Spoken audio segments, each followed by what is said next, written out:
Welcome back to the Climate Solutions News podcast. I'm Dominic Shales. Today I'm speaking with Philippe Berlan, CEO of EverDye, a French chemtech company developing a bio-based pigment dyeing process for the textile industry. Fashion's one of the harder to abate sectors, with supply chains very long, competition on margins very tight, and volume keeping growing with fast fashion continually rising. So EverDye's argument is that you can cut emissions dramatically without requiring factories to replace the equipment they already have. And we'll hear more about that. Philippe, welcome. Thank you very much for joining us. Very, very glad to have this opportunity to talk to you, Dominic. Very, very nice to have been invited.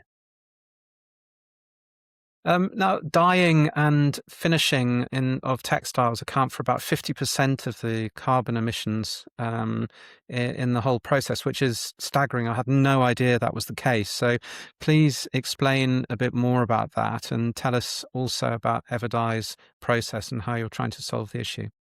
Yeah, this is the dead angle of the textile supply chain.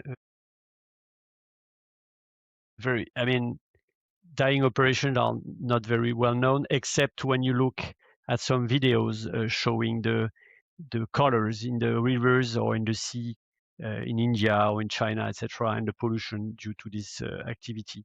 But basically, dyeing operations are really harmful for the planet for one single reason, which is the chemistry that is at stake today in the conventional methods. That has been based on petrochemical chemistry, basically, both for the synthesis of the dye stuff in itself, and then for the chemical principle to attach the color to the fiber. For these two main steps within the dyeing operation, you have the chemistry is the root cause of the harmful impact, and this harmful impact is due to the fact that this chemistry is not efficient at all. It's very difficult to put in place, basically. So you need to heat, to put a lot of energy to provoke this reaction, and you need not only to put energy by heating, but as well to put some chemical auxiliary to speed up a little bit the reaction. But even with this, the reactions are very long and made at temperature from 70, 80 degrees, or even more, 120 or 130 degrees Celsius.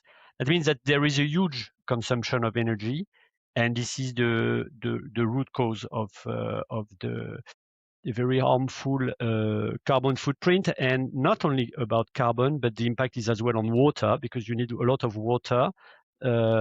Everything is made in the dye bath, basically, and then the dye bath is released, and it's full of toxic products, and that pollute, obviously, rivers or sea, because in many countries there is no water treatment at the end. And EverDye is aiming to tackle all of these problems at the same time. Is that correct?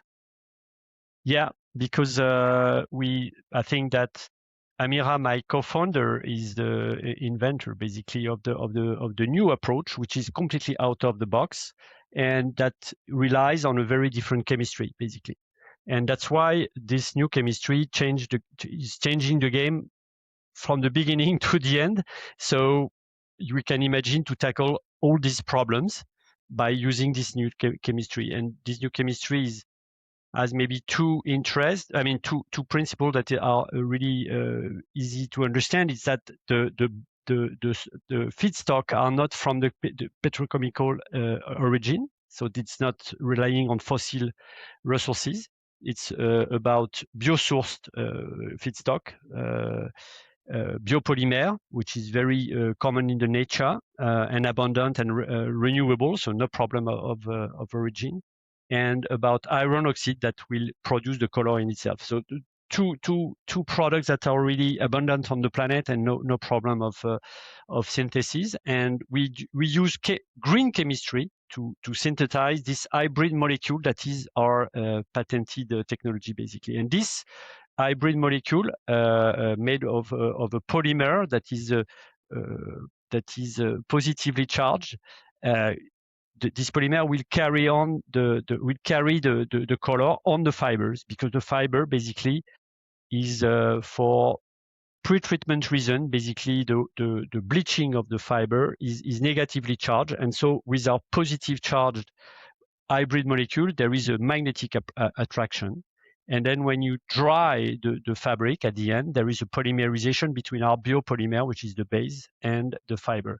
Maybe it's a little bit complicated about chemistry, but you could hear two words, which is polymerization and magnetic attraction, which is very different from the conventional chemistry that is used today. And that's why it can happen at room temperature and in a very quicker way. So when you add room temperature in a quicker way, you dropped by far around 90% the use of electricity, energy, so electricity. And in many countries, energy is not very decarbonized. So you drop completely the carbon footprint. And just to be clear, because we're going back to very basics, can you apply the process to all types of textile? And are you also producing all the different colors, or is there only a limited range on both of those?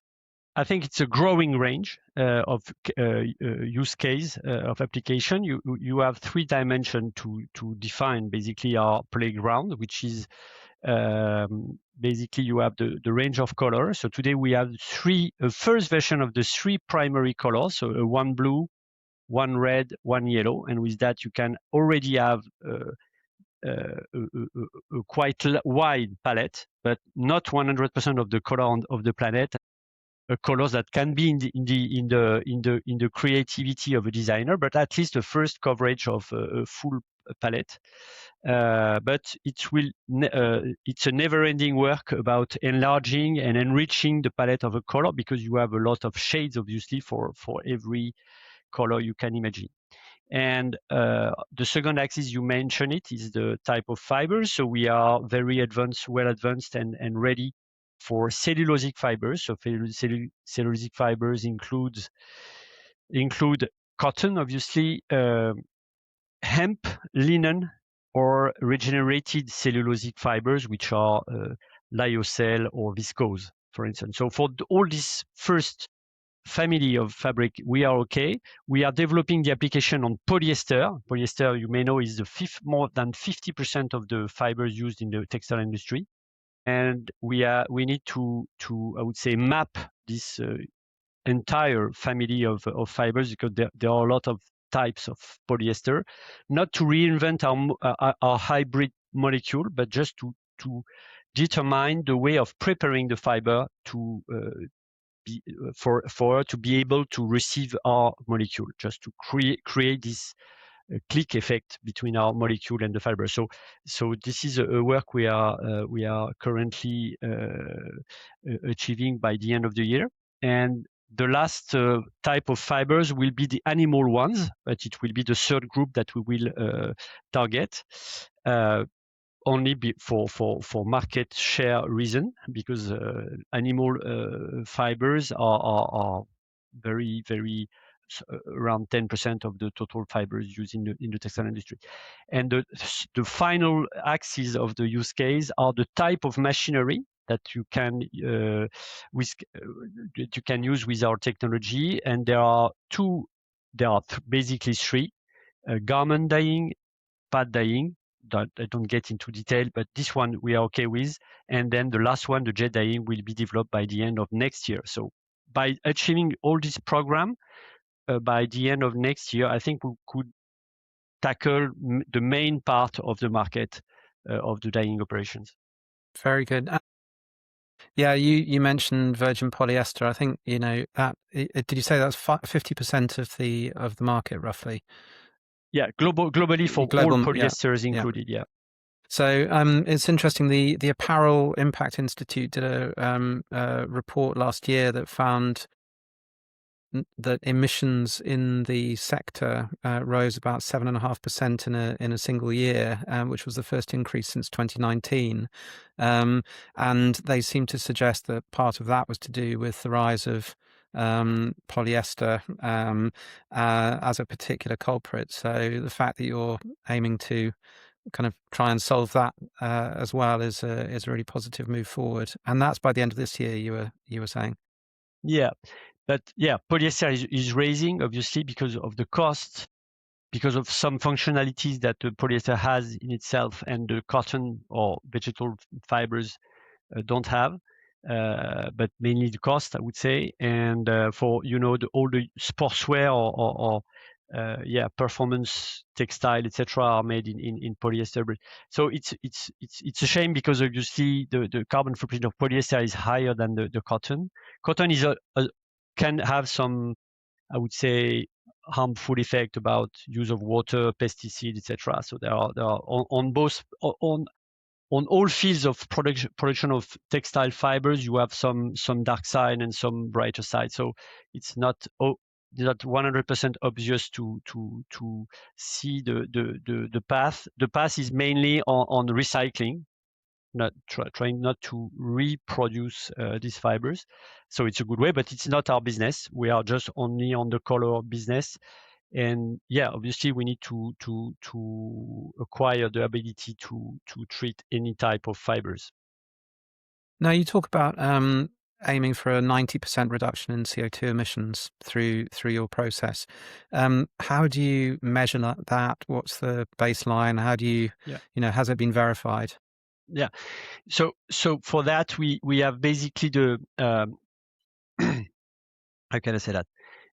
We made a measurement with an LCA, which is a proper method to measure the impact on various measure points, not only So the a carbon life footprint. cycle assessment. Yeah, exactly. Sorry. Yeah, life cycle assessment on the dye the fabric at the stage of fabric dyed fabric. So from the synthesis of the dye stuff to the fabric dyed.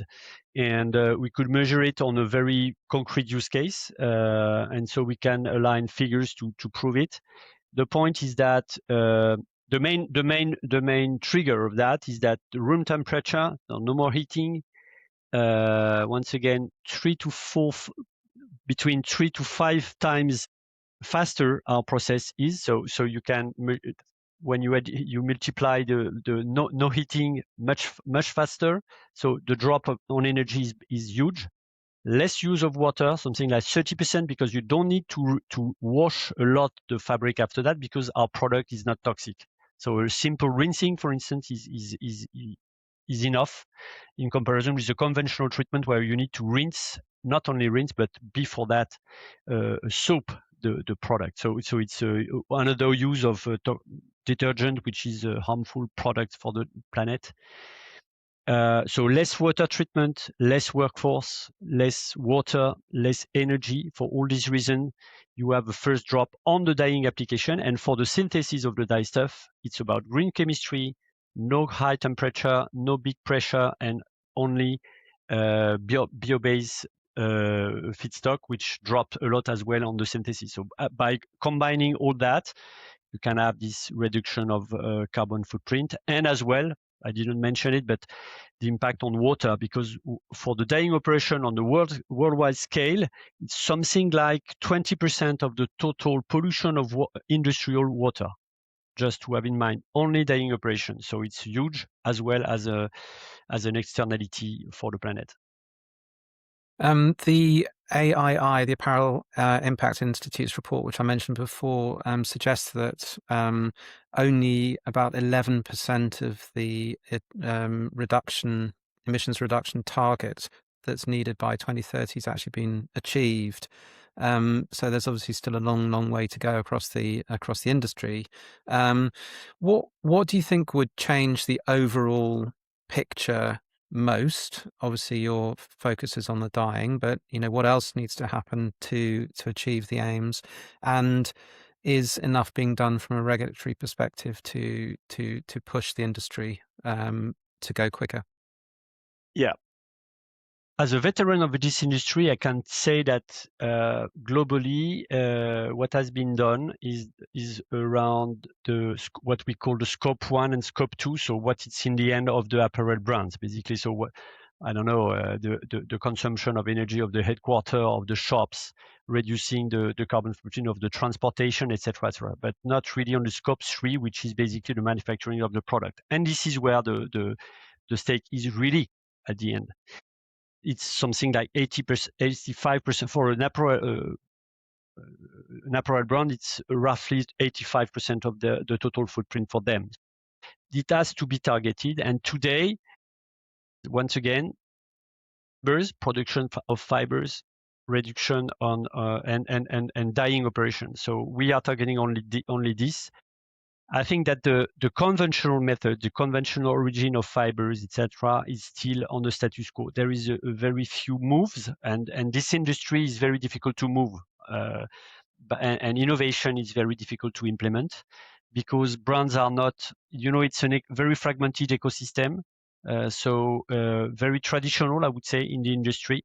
And there is the two big entities that are trying to working together. One is the fashion industry, basically where you have very few technicians, very few engineers, so only driven by design and marketing and communication, with very few knowledge about what is happening in the layer of the industry in itself.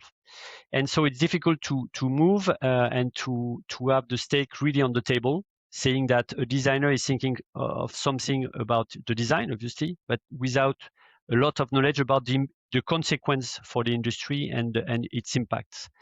So this is one of the big stake, and we really need to move on as a holistic part. So obviously, changing the consumer habits to behavior to maybe buy less or buy more durable products. I don't know, second hand, etc. Recycling, reuse, repair. Everything is necessary about the use by the customer. Maybe in the brands just to commit them more on the really innovation. So to be patient, to help startups as we are, because basically, if you want to rethink the way of manufacturing products, you need new process, you need new technology, and this is where the pressure or the commitment of the brands must be. Even if, once again, if it's not their real world, because they are more on the communication, and I would say that the commitment of brands, of some of them, is very strong. So we, as a startup, we need really support by very few brands. We need only to have trendsetter on the innovation and not to have all the brands converted at once. I suppose that comes to my point about regulation. Only some of the brands are doing enough. So should they be pushed more? Yeah. Lastly, we need to have I would say a kind of coalition, global coalition to push forward, because it will be very, very, very long and painful to make these new technologies, and not only ours. We are very, very fine to have some so-called competitors in the dyeing operation change or in the fibers partners, because we consider that we need to convert a full industry, and we are not able to do it by ourselves. Obviously, we are really confident in our technology, but if we are 10, 12, 30 startups pushing in the same way, it will help. So welcome for the other to push in the same way as we are pushing. And yes, regulation will be maybe necessary. We have already in Europe some regulation that will push maybe things forward, at least in the EU, but maybe it will engage as well UK, etc., about transparency, about electronic passport for product, and like that consumer will see if there is a difference, the origin of the product, how they are made, and their real impact. Everything can be, if it's readable by the customer, maybe it will change the behavior and the choice of the customer a little bit, as it is done in the food industry. When you have a product that is good for your health, you change your choice. Maybe it will be the same for the textile. At least it will help. And for us, we are doing chemistry. We have already a lot of regulation about chemical products, banning from time to time very toxic products, but not very not goodwill or bonus for people that are using clean industry. Maybe there is something that could be thought about that in the regulation for the future. Very good. I mean, I think your passion to move this forward comes across very strongly in the way you're talking. And you talked about your previous career. That was in retail and in fashion, wasn't it? For 30 years, including running a French retailer La Redoute. What made you move over to the manufacturing side from there? Was it personal conviction? Was Yeah. it a sort of No, yeah. Clearly, 30 years in the industry, having seen the rise of the I would say the problem of the environmental product within this industry. 30 years before, we were talking a little bit about organic cotton, but no more about, because the use of water, the deforestation, etc. But very few things now, and the climate change is now proven. So there is, in 30 years, the topic is not at all at the same place. And as a CEO, it was very hard to find a very convincing action plan, except by adding a lot of micro actions to gain maybe 0.25%, 0.5%, etc., combining maybe 30, 40 very complicated operation. But because we are not targeting the heart of the problem, which is the manufacturing, and we, as a brand, you are not equipped to imagine and develop the new technology. So I was very frustrated about that, not having the levers to change in depth this industry. So when I had the opportunity to invest in EverDye as a business angel, I was very happy to do it a few years ago. And after a while, this company needed a more senior CEO, and I had the opportunity to jump on this to jump in the company, because I knew obviously the company, the people in charge, the team, and I had great relationship with them, so it was easy. And to finally answer your question, is by conviction, just to try to help this industry to change from the inside, basically. I think also you seem to have a very pragmatic message to retailers as well, having come from that side of the fence. You've talked publicly about needing a pragmatic and programmed transition instead of disruptive, overhauls happening all at once. When you work with the end product users, how are you encouraging them to kind of see the transition in their own organizations? Yeah, I think that you can't find any company or any brand that is not aware and conscious and trying to make something. You have less company among that. You have a very little portion that can be qualified as really committed in the supply chain and knowing how to implement innovation. For me, technological innovation about the product in textile industry is quite difficult. It's not cultural, so there is a cultural change. Maybe it is the most important barrier to adopt new technology, because there is a statu quo. You don't want to put at risk your quality. You don't want to put at risk at all your costs. You don't want to make constraints on the designer. As you don't know exactly the industry, because you buy to manufacturers, you believe in what the manufacturers want to do, but for themselves they are quite reluctant to the innovation. So there is quite a status quo. So only a few brands are really equipped in teams, in knowledge, in skills, to be able to try to tackle the status quo and to move the lines, basically. So this is the feeling that I have. I knew it before, but I'm really struggling with that today. So it's a long journey, but I'm quite confident in the fact that finally we will succeed, if we are helped, as we said, by regulation maybe, or because we are a few of us trying to push in the same way.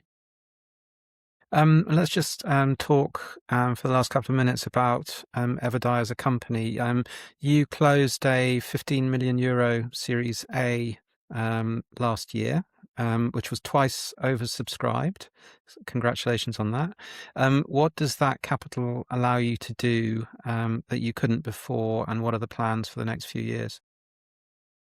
So it's about deep tech, it's about chemistry. So you have a very different cycle in the development of the company as from what you can see in the most booming area, which is AI, obviously. So AI, you can raise maybe dozens of millions of dollars, even billions on a few slides, never achieving anything for the moment, but only on promises. In the industry, you can say that the cycle is more between 10 and 15 years to try to make the scale up and to be able to produce and to change something on the market. So it's between 3 months to maybe 10 years, let's say, as a time frame.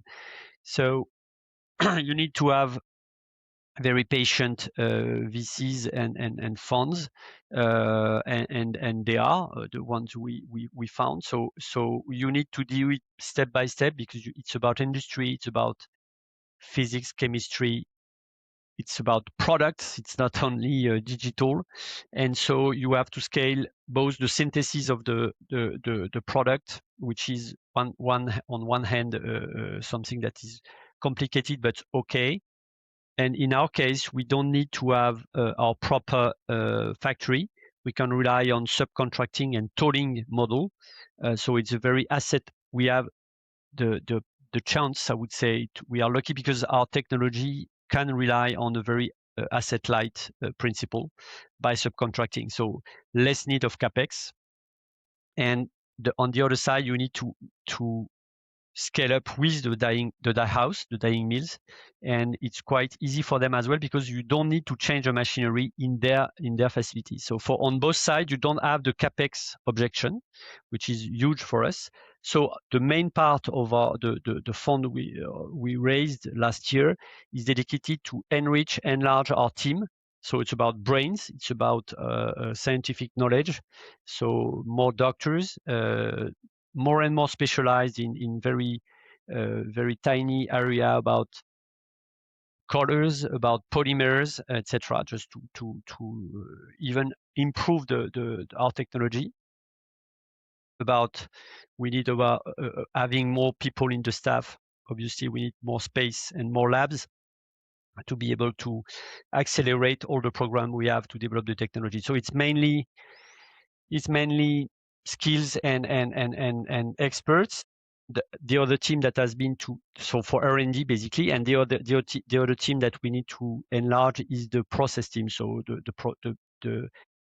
the team that is in charge to produce at scale the products to be able to supply the customers. So it's about people basically, the main and some investment, but about lab equipment mainly. I mean, just because you mentioned AI, I need to ask about that. That must have a role in terms of the R&D function within the company as well. Yeah, obviously, you need to make some research, to find in the literature if there is some application already used or already developed in a very different area. So to find molecules equivalent, etc. So you can find a lot of agent that can help you in a very specialized, specialized way. And obviously, all the productivity that you can have with the day-to-day task, obviously, but for us, what is the most specific use of AI is about scientific research, bibliography, or finding helping to design new molecules, basically. Very good. Philippe, thank you so much. That's been a really fascinating and very useful conversation to understand more about what you're doing and the wider implications for the sector. For anyone who wants to find out more about EverDye, the website is everdye.fr. And if you found this conversation interesting, please do share it. Please do subscribe and follow us on our social channels. But until next time, I just want to say thank you very much, Philippe Berlan, CEO of EverDye. Thank you very much. Bye-bye.